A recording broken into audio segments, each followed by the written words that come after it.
Hey, what's up guys? This is Kills, and today we got a full-on guided tutorial on the new custom zombies map, Hades. Let's dive in. When you first spawn in, you'll be spawning into the first world, which is Tartarus. Each world is going to have its own challenges. We'll go through the challenges of Tartarus. When you first spawn in, you're going to want to make your way down this little hill or slope, and you want to make your way to this podium where it's going to show you your challenges. First challenges that you have to do is going to be the 15 melee kills, and the next challenge you're going to have to do would be the 40 headshots, then 5 grenade kills. After you get this challenge completed, you get a pack-a-punch weapon, and you also get double tap, and you can track your progression just by checking the podium we just saw. Once you do get to the last challenge and you're on your grenade kills, make sure that you have the weapon that you want to be pack-a-punch, that you're holding it, because it's going to pack-a-punch any weapon that you're holding. So just make sure that happens. But once you do finish the kills challenge, the 15 melee kills, the 40 headshots, and then also the 5 grenade kills, this ball is going to spawn. And what you're going to need to do is you need to get kills until it gets to its final destination. Once you do get enough kills, you're going to notice that the ball is not taking souls anymore. And at this point, it should be pretty close to the altar. As you can see, we just finished it, and it starts to teleport, or not teleport, fly to the altar, meaning this step is finished. After the soul box orb is finished and it gets to the altar, the next thing you want to do, because that gives you a key, and you're going to need 3 keys to get out of this world. The next location for the second key, because the first key is from doing the challenges, is right in that cave where we just picked it up. And then if you follow my route here, another key is by spawn, and these don't spawn in right away. They spawn in, I think, after you do the first challenge, but these are the locations that they do spawn in, and those would be your 3 keys so you can exit Tartarus. Next thing you're going to want to do is do the lockdowns. I always like starting the one closest, or at least facing spawn. This is the opposite side of the mountain or hill from the altar. So go ahead and start this up, and it usually only takes about, I think, about 10 zombie souls before this lockdown is finished. But you'll hear a sound cue, and you can move on to the next lockdown. And that's what the sound cue will sound like, and you can move on to the next one. Next one is in front of the altar, and you go ahead and start this lockdown as well. And as you can see, what we're doing is we're cleansing the keys, the 2 keys that we picked up earlier. And since we finished the challenges, that orb that went to the challenge that we followed, and we're killing souls and it was eating the zombie souls in order for it to move, that orb turned into a key which we must pick up before doing the next lockdown. So make sure you go to the altar and just interact with it. And then what you can do, the last lockdown is in the cave next to PhD and Deadshot. You can go ahead and start it whenever you're ready. Once it's done, you're going to hear the same sound cue, and all 3 lockdowns are done, and all 3 keys are cleansed, so we can move on to the next step. Next thing we're going to want to do is pick up crystal tokens. The first location is right in front of Deadshot, which you can pick up here. Next location is if you make your way towards Jug. It's going to be actually right by Jug on the left hand side. If you follow my path in here, you could pick up the orb right here. The last orb is if you're coming from spawn, you head up from the challenge podium, you'll notice the orb right here. Go ahead and pick that one up, and that's your last crystal token. Next thing we're going to do is you may want to pack-a-punch before leaving this world. I wouldn't really suggest it, but if you wanted to, these are the ball locations for the summoning keys. That's the first one. The second one is heading up from spawn, and it'll be the second pillar on the right hand side, and you can go ahead and grab it right here.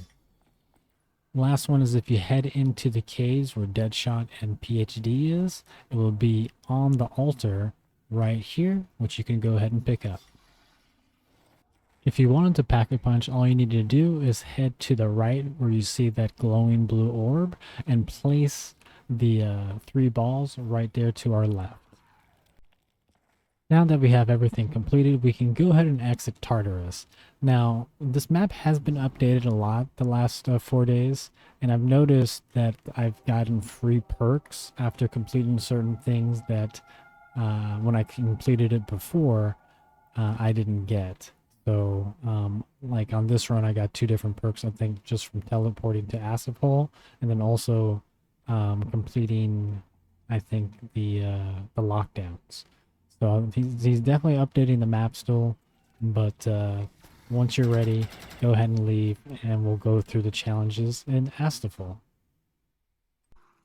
Now in Asphodel, the challenges, in my opinion, are a little bit more simpler.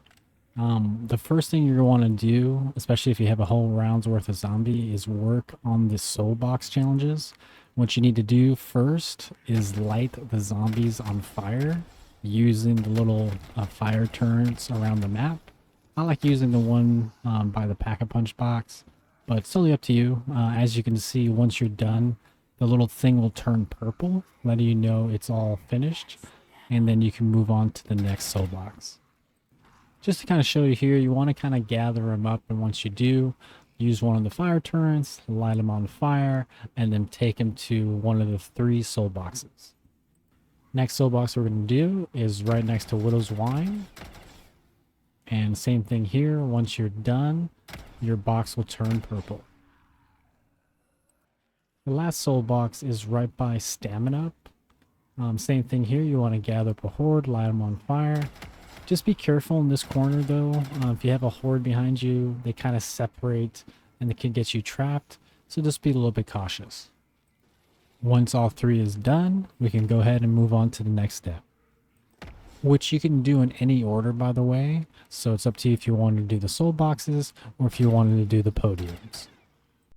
For the Pentium step, what you need to do is you need to activate each Pentium in this order: Greed, War, Nature, Fire, Death, and Time. If you do start a Pentium, and the round actually does end, and if you don't hit all 5, then it'll restart. That first one there we hit is Greed. The second one was Sword. This one in the cave is Plant. And then the next one here is going to be Fire, which is the orb that's right by Stamina Up. So if you go up the mountain here and then go to our left, this one is Fire. And then the next one is Death, which is the skull next to Spawn. So we're going to go ahead and activate that one. And then the last one is where the water is, the death water, by the way. I think on my first run, I actually died jumping into the water, thinking that I can swim since it's Bo3, you know? So just don't go in the water. But the last podium that you need to activate is right here. Now, since we've done the fire challenge and we've done the podium challenge, as you can see, we got another free perk there. So I'm guessing we get a free perk every time we do a challenge, which is an update. It wasn't the case before. But now we can go ahead and do the boss fight. But before we do that, let us go through the Pack-a-Punch ball locations. And then also, if you do lose your shield, like I just lost my shield there, you do get a new shield every round. It doesn't refresh your shield. You have to lose your shield first before you get a new one. For the summoning key Pack-a-Punch balls, what you need to do, it's always going to be the same locations, but that's going to be the first location there for the first ball. Second ball is right here. And then the third ball is going to be right where you activated the last podium. And it's going to be next to this pillar, next to the portal here, and that would be all 3. If you want to go ahead and go to Pack-a-Punch, you need to place all 3 balls to that little podium you see right there, and it'll take you to Pack-a-Punch. Alright, now to the fun part, the boss fight. Now this boss fight was newly added. It wasn't in the map when the map first released, so it was definitely a welcoming addition. because it's pretty awesome. You're fighting this big whale dragon thing. But basically how this works is you're going to have these three balls. This ball in the middle, and then you have one on each of the left and right towers. Each ball is you're going to be able to do damage. It's the only way to do damage. Your ball basically translates to damage on the boss. As you can see, every time you shoot him, something is shooting at him that is from the ball. So it doesn't matter which ball you shoot. But what I did notice though is sometimes I was getting that purple effect and then sometimes I wasn't. So I was kind of, thinking it might be like damage negated, but I think it might just be like a digital thing because I see the health bar going down even though I don't see the purple effect. Now this boss does have some damage or some attacks. If he raises his head all the way up and to the right, that's the one you cannot be in the middle. It's basically an attack that can bring you all the way to red. As you see, that attack is the meteor attack, is when he raises his head up in the air. Now, he does have two different attacks when he raises his head up in the air. He has the meteor attack, and then he has like I guess like a slam attack or something like that. And then when he raises his head to the right, and then quickly to the left, that's when he's going to be slamming the middle. And that's the one that's, bring it to red basically. Now the two attacks, the one you just saw right now is the second one I was talking about, where he raises his head up all the way to the top. He pushes you either towards him or away from him, depending on how much damage you've done. Like right here I got pushed twice, but if that happens, it doesn't bring you to red anymore. It used to bring you to red, but doesn't anymore. Once you do finish the amount of damage you need to do, you'll be able to move on to the next step. And yeah, have fun in the boss fight. It's really fun. You just got to kind of watch the boss and what attacks he's doing. It's a lot more forgiving now. It used to be way harder, just because of a couple of different attacks. Like right there would have killed me in when this map first came out with this boss, because it was newly added. But just have fun with it, and once you finish it, you can we'll go on and go to the next world. You gotta love the animation as he falls over when he dies. GG's. Now, time for Elysium. Now, this one is a little bit more technical, but once you know it, it's hard to forget it, and it just gets quicker every time you do it. But we'll go over that now. The first thing you want to do when you get to Elysium is track down these books. The first book here is actually inside the building, laying next to a bench, and the quote reads, "The statue of the victorious must face the horizon where the sun meets its end." There are 5 books and 5 statues. Each book is going to tell you where to point directionally, north, south, east, west, the statue. And there's going to be a chicken or rooster pointing which direction it is north to provide you a compass. So the books let you know the direction to face the statue, and the rooster, which I will show you, is your compass of north. So you're using that basically as kind of a guide. For each of the 5 books, you're going to want to take a screenshot, a picture, something, especially if you're solo, and that way you can match up each quote with either what's posted in Steam, because in Steam it actually has all the quotes in which directions all the quotes are for. I'm going to post it on screen right now, and then also I will post it in the description if that's easier for you. The quote again is, "The statue of the victorious must face the horizon where the sun meets its end." If you can see that on screen, so this means that the statue of the victorious must face west. Next book location is, if you go to the middle here, you'll see the book location on the bookshelf. And the book reads, "The statue of the dancing queen must turn to the place where the sky meets the sea at dusk." So we go ahead and pull up our little chart here, and we'll just match the dancing queen, and it looks like it is west. So Dancing Queen will face west. The next book location is if you make your way out of that room next to Double Tap, you'll notice another book. This quote reads, "The statue of the speared warrior shall look towards the land where the light fades into twilight." And if we match this with our chart, it looks like the spear warrior is going to be going west. So we're going to jot that down. Next book locations, if you make your way over the stairs on this rock, you go ahead and take a screenshot of this book location as well. And in my game, the quote read, "The statue of the emperor is destined to look to the horizon where the Nile flows under the blazing sky." And in my game, this means that we're going to be facing the emperor statue south. Next book location, if you make your way left toward, away from that book, right next to Jug is our next book location. And in my game, the statue of the beauty must face the horizon where the sun meets its end. If we bring up our chart, this means that the statue of the beauty must face west. Now, since we have all of our 5 quotes from all 5 books, now let's go over the statue locations and which ones are which, so you know how to turn each one.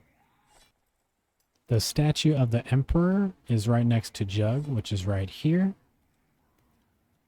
The statue of the victorious is right here. The statue of the dancing queen is right here. The statue of the beauty is right here. And the statue of the spear warrior is right here. Now, since we have all of our quotes from the books and we match those quotes with the guide, all we need to do now is have a compass. So this is the rooster I'm talking about. The arrow translates to pointing north. I know the statue of the emperor needs to be pointing south, so opposite north. So what I'm doing is just kind of lining it up, and then I know which direction south is. I'm going to go ahead and go to the statue of the emperor, and I'm going to go ahead and turn it. Now, the little pointer right there is where you need to point to south. As you can see, we've done that one. The next one we're going to be doing is beauty. So I'm going to be doing the same thing. I'm going to be using the dragon here. I thought it was a chicken, but we're going to be using the dragon. And from that dragon, you're going to be wanting to face the statue pointer to west using the direction that we got from the dragon. Next one we're going to do is Dancing Queen. This one is also pointing west, so the same direction. So the same thing with the previous 2. We're going to go ahead and point the pointer to west. Kind of got lucky in our game. Everything is west. So we're going to be doing the statue of the victorious and pointing this one west as well. I had it right the first time. Accidentally overpressed it. But now it is west. Alright, the last one we're going to be doing is the statue of the spear warrior. Now this one you can kind of, since it's the last one, you can turn it until it works. But we're going to point this one to the right direction, which it is also west. I think I had 4 out of 5 west in this game. It's not going to be like that for everyone, obviously. Made it a little bit easy on this run, but that's how this step works out. Next thing we're going to be doing is shooting bases. The first base you have to shoot is right here. You have to line it up with that purple orb and go ahead and fire. Next base is right here, and same thing, line it up with the purple orb and go ahead and fire. Next base is right here, same thing, line up with the purple orb and fire. And the last one is right here next to the portal to the last boss fight, and go ahead and shoot it. Once this is done, you go ahead and go to the boss fight anytime you're ready. You know that it is done when you can walk to the portal right here and you see the interact. Now before the boss fight, you may not have saved your summoning keys, which is those balls. So these are the locations. The first ball is right there. The second ball, if you go into the altar here and you make your way to this location next to this fruit basket, is inside this little crate. And then the last location for the summoning key is on the right side here next to this table inside that little pot thing. Um, those are all the locations, and once you're done, you can place it into that little blue thing right here, and that would open Pack-a-Punch for you. I like taking in the Hades. Since he's updated the boss fight, you actually do get a max ammo in the boss fight now, which is awesome for both boss fights. But the Hades works well. The Rampart, anything that has a fast fire rate and has a little bit of distance because you need to stay away from the boss. Now, once you're ready, go ahead and go to the portal and you can access it to start the boss fight. Now, don't be like me and start firing right away. It seems like when this boss fight first initially starts, there's no damage that could be done. I think there's like maybe a 15-second, 20-second delay. So just save your ammo, run around a little bit, maybe wait for the first couple zombies to spawn, then do damage. The boss fight has been extremely nerfed since this first came out. He had a lot of insta-kill attacks, but now if you just kind of stay away from him and watch out for that bomb attack that he has, where he lights up like 6 pillars of fire and then they just kind of explode all around him. It's kind of like this one, but it's the one that he kind of just lays out either in front of him or behind him. It used to be everywhere. Like he used to put those bombs everywhere, and if you get hit by one, it brings you to red, 2 kill you, and it was basically like a landmine. So thank God he nerfed it. It's a lot more manageable now, a lot more easier to be honest, and just have fun with it. But he has the bomb attack, he had that explosion attack that you just saw, and then he can kind of like slither to you like a snake attack. So just kind of dodge him, keep your distance, and once you're done, you'll complete the Easter egg. Now, once you bring him to about 30% health, you'll notice the screen is going to turn white. Now, he's going to become a little bit more aggressive, laying out a little bit more attacks to you. So just, be careful, watch out for the attacks, and you'll finish this one up, no problem. I like this boss fight a lot. It's definitely visually gratifying, and the boss itself looks amazing. So GG's guys, you completed the Hades boss fight. All you need to do now is interact with the white orb that's in front of us in order to end the game. But GG's guys, hopefully this guide has helped you in some shape or form. Hopefully you guys are enjoying the map as much as I am. Zendaya has really knocked it out of the park. There's been so many good maps from this competition already. But guys, that is it for this tutorial. Don't forget to leave that like and subscribe button. Really helps out a lot.